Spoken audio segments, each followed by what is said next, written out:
Hi everyone, I am Miss M, and today I'm going to take you through Yamamoto. There's a lot of standardized procedures in here and there's a lot of numbers, but I'm basically going to let you know exactly what you need to know for the exam and hopefully give you some idea of what actually happened in the study. So get ready, let's go meet some chimps. Alright, so I really like this study because we are talking about chimpanzees, and it's just because it gives us a little variation between humans and animal studies. We can use animals to look at human behavior, mostly children, not adults, but that's just comparable to their brains and whatnot.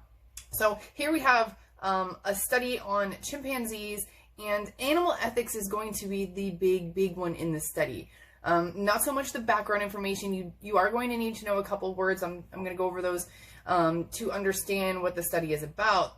But the big thing here is animal ethics. So go through those animal ethics, understand caging rules. You know, you don't want to overcrowd animals, especially if they like to be by themselves. And if they are social animals, you don't want to, you know, house them or cage them in isolation. And we can't use food we can't deprive them of food so that they'll work for food and experiments and stuff. So just, you really got to go over those. That's really important because there's only 2 studies with animals, and the other one only deals with one animal, and here we have multiple. So if the exam asks a question about animals, it's probably going to be about this study. Okay, so let's get into the title of the study. There's a lot of big words here, so I always found Yamamoto was one of the harder studies for my students to understand. So let me just read you the title. It's Chimpanzees Flexible Targeted Helping Based on an Understanding of Conspecific Goals. So we need to understand a few terms here. Conspecific just means like another animal within your own species. So it means from chimp to chimp. So we're not doing an experiment like with chimp and fish. Okay? Conspecific, within your own species. This flexible targeted helping, what that means is there's a target, there's a goal in mind. In this case, we have a juice box, and they're in these cages, and there's 2 ways to solve these 2 puzzles. You can use a stick to reach under the glass and pull the juice box closer so you can drink it. Or the juice box is in like this hovering glass box and you need a straw to go in and drink it. So those are the 2 targeted goals. And what it means by flexible targeted helping is the helper chimp that's receiving the tools, they need to be flexible in the way that they're going to solve this problem, because they can't solve it the same way every single time. So they have to be able to stop and think, and it has to show some type of intelligence. So that's basically what it means this study is. In a nutshell, we have one chimp helping another chimp in an altruistic way, and altruism is helping with no specific benefit to yourself. So we have a chimp that is helping another chimp get a juice box, and they're not sharing, so the helper chimp isn't receiving anything in return. So that's why we were calling it altruistic behavior. Another example with humans is, let's say you're crossing the street and a stranger in front of you drops their sunglasses, and they're probably not worth a lot of money, but you pick them up and you basically run through the crowd and to give them back to the stranger.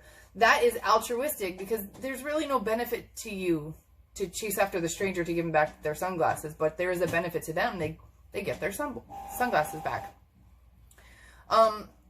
One more word you should understand a little bit. It's kind of the same in the meanings of conspecifics and altruism is pro-social behavior.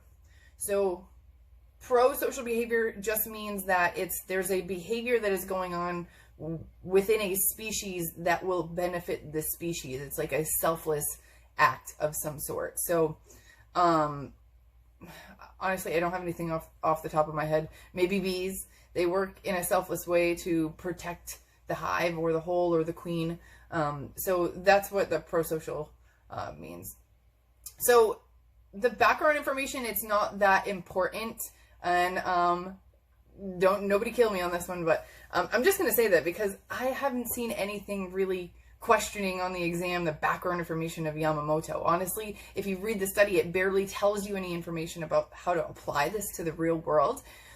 It's difficult. So there are two other concepts in this that we see in other studies. Theory of mind. So that is the Baron-Cohen study in the cognitive approach. And theory of mind is when you basically are putting yourself in someone else's shoes, and you have the ability to understand where they're coming from and understand their point of view. So here, an example of theory of mind, when my two middle ones were 3 and 4, I could sit at the table and ask my 4-year-old Kala, "Hey Kala, will you please pass the salt?" And she would pick the salt up and pass it to me.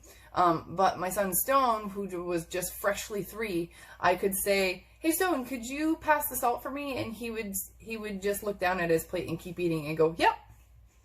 So what that means is he wasn't under the impression, he didn't have the concept to put himself in my shoes to say, "Oh wait, she's asking for me to pass the salt, not asking if it's possible, if I can do it." So that's theory of mind. And the other happens in the Pelevin study, and that's in the same social approach, and that is altruism. So it's bystander effect and diffusion of responsibility, but it's basically helping a stranger. There's no benefit to yourself. It's an altruistic act. So we see those in this study. Okay, so that's basically the background. If you Google or YouTube the Yamamoto study, you'll see maybe 2 scenes from the study. I would recommend it because you'll actually get to have a visual of these glass boxes, which we'll go over in a little bit. And you'll be able to see the trials, the can see and the cannot see condition. But let's dive into the methodology of the study, and I'll give you a better idea of the procedure and what actually happened. Okay, so this study took place in Japan at the University of Kyoto, and here we have a laboratory setting. Now, the chimpanzees that we used in the study, if you look at the sample size, it says 5, but there were a total of 6 chimpanzees working. We actually just only had data on 5 of them, and I'll explain that when I explain the pairs. So we had an animal research center that gave the informed consent for this, because remember, animals can't give their own informed consent, and we have an opportunity sample, and remember, animals aren't going to raise their hand and volunteer for a study, so you want to make sure that anytime that you're talking about animals, it's not going to be a volunteer sample unless their owners volunteered for them. So remember that too when you're designing a study on paper 2. If you use animals, just put opportunity sample, okay? All right, so we have 3 pairs of chimps. It's a mother and a baby pair. And it's really easy to remember because I think of a baseball cap, C-A-P, because the pairings of the mom and the baby start with the same letter, C, and then A, and then P. Okay, so example, Chloe and Cleo, that is one group. Chloe was the one chimpanzee that never made it to that helper side. She was always on the juice box side. So we have I and Ayumu, and we have Pan and Paul. All right, so that was our sample, and now that you kind of have an idea of these 5 chimpanzees, I'm going to tell you what this apparatus looked like before we dive into the independent variables, because it has to do with the independent variables. Okay, so we have this glass box, I will say, but it's a cage, and it kind of looks like 2 boxes pressed together, sharing one wall in the middle. And they're completely clear on the outsides, and even the wall in the middle is clear. And the wall in the middle of these chimpanzees, there's this box like this, and it sits 1 meter above the ground. That is a really important detail that I know you can remember, that box sitting 1 meter above the ground, because you may be asked details or some controls of the study, or to describe this apparatus. So let me tell you some other numbers that you may not feel like you can remember. The apparatus, or this booth, was 136 by 142 centimeters and 155 by 142 centimeters. If you can remember that, awesome. I'm not a numbers person like that, so I'll remember this, that the box was 1 meter above the ground, and that the entire cage apparatus was 200 centimeters high. So those are 2 details that I know that I can remember. So remember those. The boxes were right next to each other. They were clear, except for in the cannot see condition. So we have a can see condition where it's clear. This box here, it's clear glass all the way around it. So we can see through it to the other chimp, and then we can pass stuff through. But in the cannot see condition, we still have this box, but it's like opaque, like a covering over the glass. So the chimpanzee can't really see through the glass to see what that task is. So that hole that in the panel that divided them two, I know you can remember some details about that. And there were 3 video cameras that were present in the study, and they were just in 3 different angles, and that's probably why we have some video footage that you can find now on YouTube. So okay, so the independent variables of this study. We have what's called an ABA design. Now, that just means that both A's are going to be the exact same condition and B is going to be different. And we do this in behavioral analysis or behavioral psychology to implement either an intervention or to isolate a variable to see if a certain variable is affecting a situation. So here's 2 scenarios that as a behavioral analyst you might do. You might do, overshot here, but let's say you had a classroom and you realize that the classroom is really rowdy. So you kind of run this experiment because you're kind of thinking it's just one student that's causing everyone to be rowdy. So on day 1, which is A, you run the class like normal and that student is there, and you basically take some data on how loud the class is on some level or scale. And then on B, you take that child out of the classroom and you again take data on how loud that level of volume is in that classroom. And let's just say on day B that the volume drops, maybe 20 points. And you go, was it that student or was there something else? So what you do again is now you introduce that student back into the equation and you again do the volume test and take your numbers and boom, what do you see? The volume goes back up. So you're basically showing that with that student in the classroom in both conditions, the volume is high, but when you take that student out of the condition, the volume drops. So you can maybe suggest that a lot of this ruckus in the classroom is due to that student.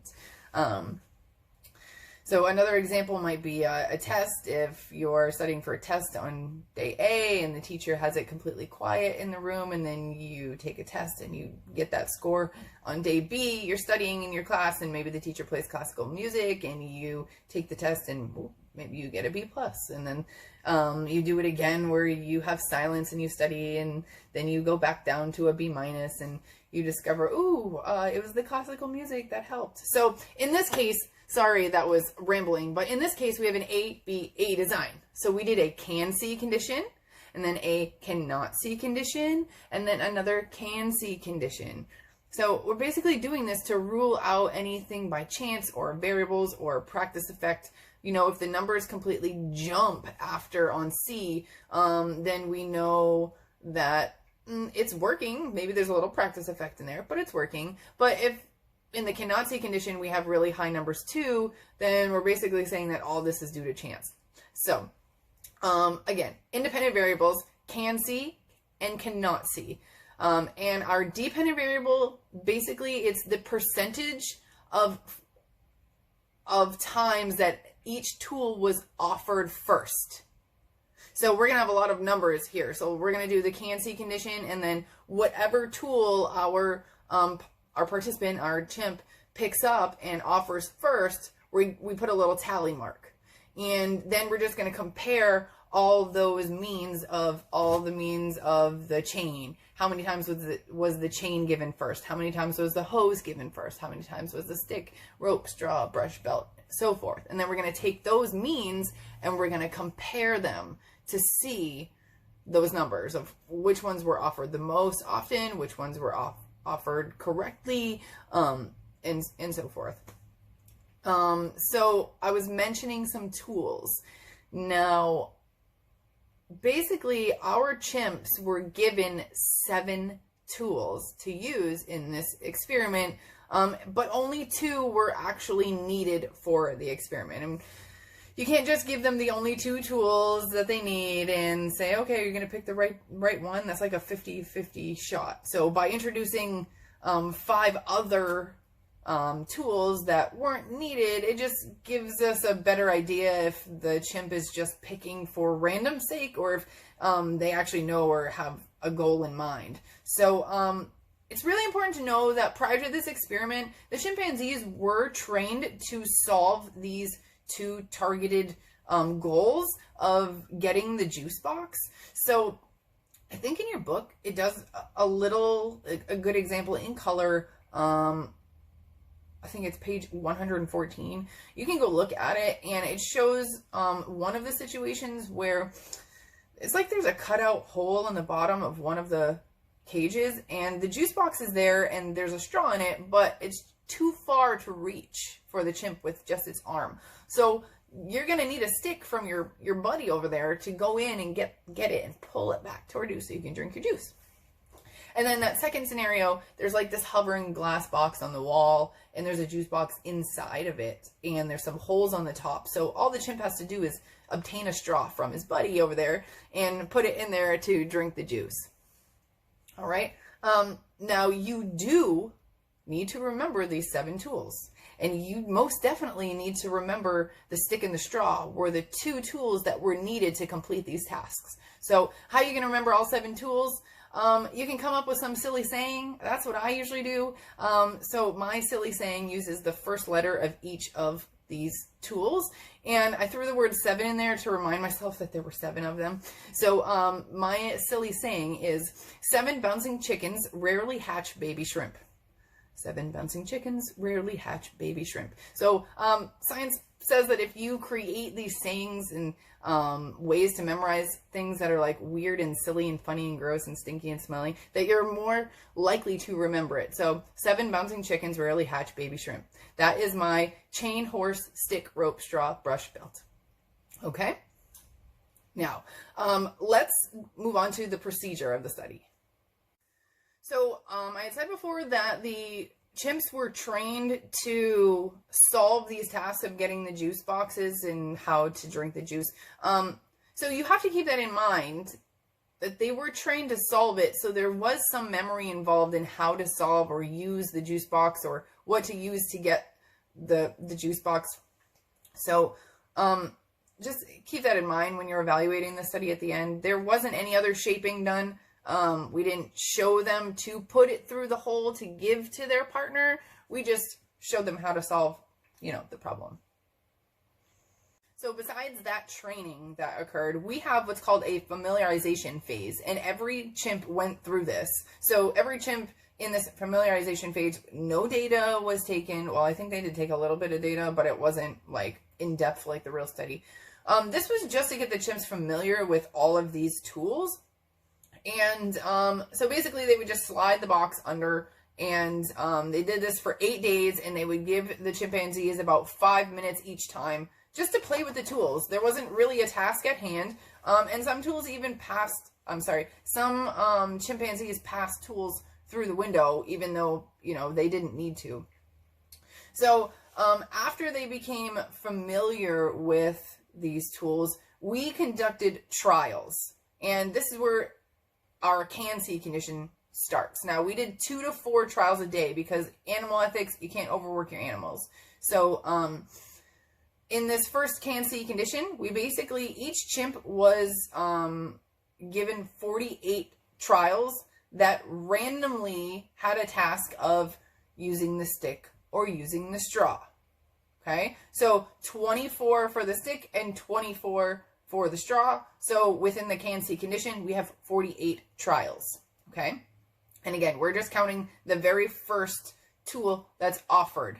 And most of the time, if you looked at those videos, you see the little chimp in there, like, you know, he's asking for those tools. He's got his hand out. He's like, give me, and he's like hitting the side, making a ruckus. So most of those were prompted, but we didn't really count whether or not they were prompted by the chimpanzee, just whether or not that they offered those tools. So we did the can-see, and then the cannot-see condition was the same, 48 randomized trials, 24 with the stick, 24 with the straw, and then we did the can-see condition again, 48 randomized trials, 24 with the stick, 24 with the straw. And this time, though, we only used 3 of the 5 chimps. We didn't need all of the chimps this time because, again, this was just to prove that A was true data, and, you know, that there weren't any other variables or practice effect, or it wasn't due to chance. So look at the graphs in your book. Again, it's page 114. Go look at the little bar charts in there, and it's going to show you instances the stick was needed, instances the straw was needed, and then it's also going to show you some of the data that happened in the cannot see condition. So basically what the data is showing you is when the stick was needed for a targeted task, a majority of the time in the can-see condition, it was given. And the same for the straw. So the can-see condition proved to be awesome. The chimps, for a majority, offered a tool, and a majority of the time they were correct. Now, when that's the same for that third can-see condition. I'm sorry. The third condition, which is the second can-see condition. So in the cannot see condition, we actually see that the numbers are like 50-50. So there wasn't like a plummet of getting them correct for the stick and getting them correct for the straw. It was just really even. So we're just going to assume that that was just because they were guessing, because they couldn't see anything. But there was one really important piece of information in the cannot see condition that you do need to know. I think they like throwing this in there, but a Yumu was the only chimp that peeked through the hole in the can't see condition to see what her partner needed to complete their task. That was really cool because it shows intelligence. She knew that she couldn't see what the other chimp needed, so she figured out a way to see so she could help her and resolve those problems. So what results do you really need to know?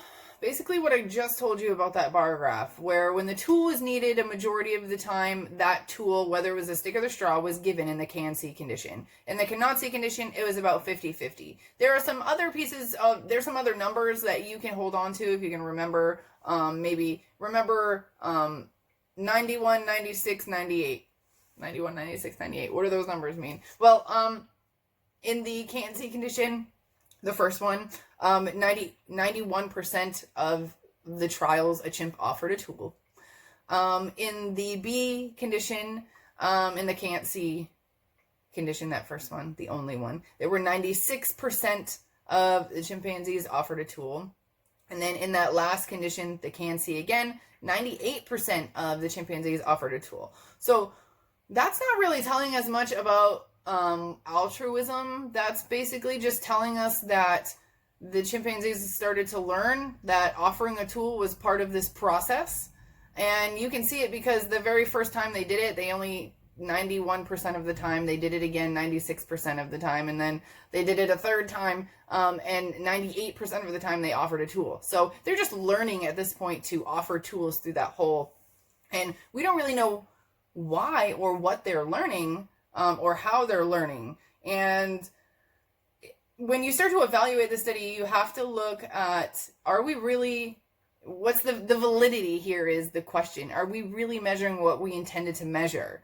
And I feel like because, I believe, because we're working with animals and they can't give us any type of feedback, that we're just left to guess. So, for example, here's some possibilities of what could have actually happened in the study that we were oblivious to because we weren't even looking for. Now, we used mother and baby chimps. There's got to be some type of connection, some like innate way to communicate that we don't necessarily see. Being a mother myself, I have 4 kids, and I'm telling you, there are times where I can just, the way they say mom, I know what they're going to ask me next, or, so there is a possibility that those mother-baby combos had a way of communicating that we weren't able to see and document. Another area that you could view this in is negative reinforcement. Now, I'll talk a little bit more about conditioning in the learning approach, but it's very possible that our chimps could have been conditioned in a way that we didn't intend to. So negative reinforcement is when you take something away that's kind of annoying and it gives you, relief, and it makes you want to do it again because, you're relieved from, feeling that negativity or awful things for example, here's an example. Negative reinforcement. So it's reinforcing. So we want you to do the behavior again. Now, if it's something negative, we're going to take it out of your life. So, that you're happier, you're reinforced. So for example, you come home and you have all straight A's on your report cards. I take away your chores every Saturday, so you don't have to do the dishes anymore. Yay! You're so excited. You're like, I am going to come home with A's all the time. So that's what I mean, negative reinforcement. So when I think of this study, I remember this chimp, and he's got his hand through that hole, and he's clapping, gimme. I'm not sure. He's probably not saying that, but he's really loud and annoying. So what if some of these chimps just realize that by giving them a tool, here you go, that is what's shutting them up. So a good example of this is when you're in the supermarket. If it didn't happen to you, maybe it happens to someone around you, and you're in the impulse aisle, you're ready to pay, and the kid's like, Mama, I want gum, I want chocolate, I want M&Ms, I want Snickers, I want blah, blah, blah. And the mom says no, and then the kid starts screaming. And then eventually the mom, or maybe even somebody else, just gives the kid the candy to make them be quiet. That is negatively reinforced behavior. It has nothing to do with the child. It has to do with the parent. The parent is being reinforced to give that candy because it is taking away that annoying screaming. So that is negative reinforcement, and that could have possibly happened in the study. We don't know that, but the point, I think, is that we don't look for it because we're not expecting it, which is demand characteristics or experimenter bias in some way. So you have to think about it's very possible. And then maybe they even learned that if they get the tool correct, that it quiets them even more. Because obviously you saw in one of those videos, if you watched it, that there was a moment where one of the chimps passed it over and he's like, nope, that's not the one I need, and just completely like mic drops it right there, and he starts going like this again for him to give him another tool. And by that point I think he did give him the hose or the straw, I'm not sure, and he went off and he completed his task. But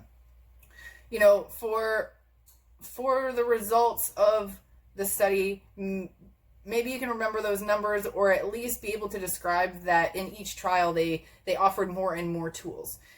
Now, let's quickly, I'm just going to go over the evaluation of the study, GRAVE, G-R-A-V-E. The validity and the generalizability are hand in hand in the study. So ecological validity has to do with the environment.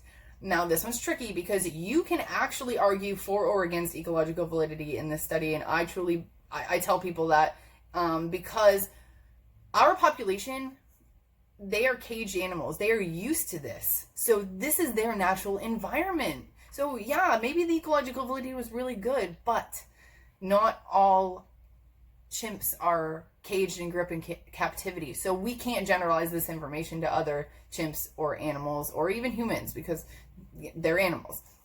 So keep that in mind. reliability, we have all these awesome standardized procedures. We have the dimensions of the cages. We have the timed trials, the 8 days, 5 minutes, 2 to 4 trials a day. So we are able to replicate this study if needed. And who knows, though, if we don't get the mother-baby pairs, we might get different results. So keep that in mind. Application, this one's so difficult because the book, I almost feel like the article like skips through it, like how do we use this information? We're not really sure. So I'm gonna say maybe we can use it for children who are nonverbal to show some type of understanding in situations, or to see if children who are nonverbal still have that theory of mind. Basically, that's where I'm going to end it on that one. I don't want to get too deep on that. If anyone has an idea of how to use this in the real world, other than the examples I gave, please let me know. And then we have our ethics. So go over those animal ethics. Talk about informed consent, and because animals can't give it, who's going to give it? We can't do harm to the animals. Caging, feeding, those are all important things. In this case, in this study, this is the only study that we have breached confidentiality because we have the names of all of our chimps. No other study do we have names of our participants. So that's one for the books. You got to keep that in mind. Okay, so I hope that this helped you understand Yamamoto's study. It was a very quick study, and basically what we have, two concluting statements. Now, I'll read them to you and then I'll explain them.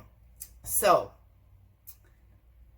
chimpanzees can understand the needs of conspecifics in order to help them in successfully solving tasks. They will offer help to conspecifics who require it in the majority of cases, but usually as a response to a direct request rather than to a spontaneous act.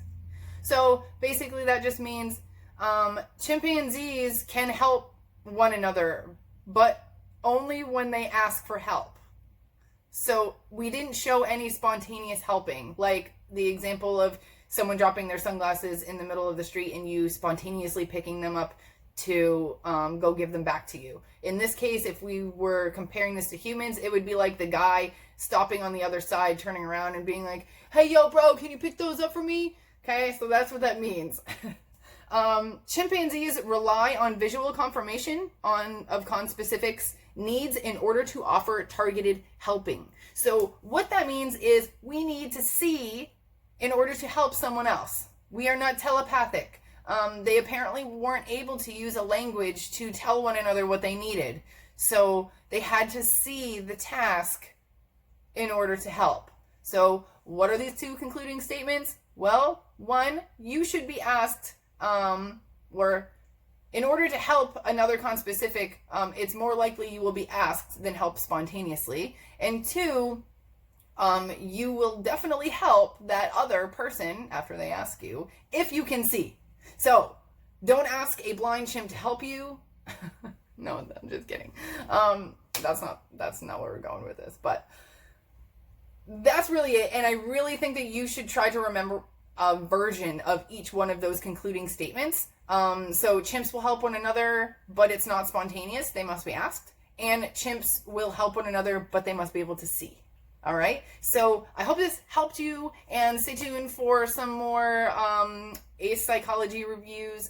I am Miss M. If you have any questions, go ahead and send me an email at apsychology9990@gmail.com. I have this most amazing Google Classroom that is full of information. I have all of the vocab you need. I have strengths and weaknesses of the vocab, the original studies. I have PowerPoints. I have exams and study guides in there. So send me an email and then I will send you an invite to my Google Classroom. If there's anything else you need me to cover other than the original articles, let me know. All right, have a great day.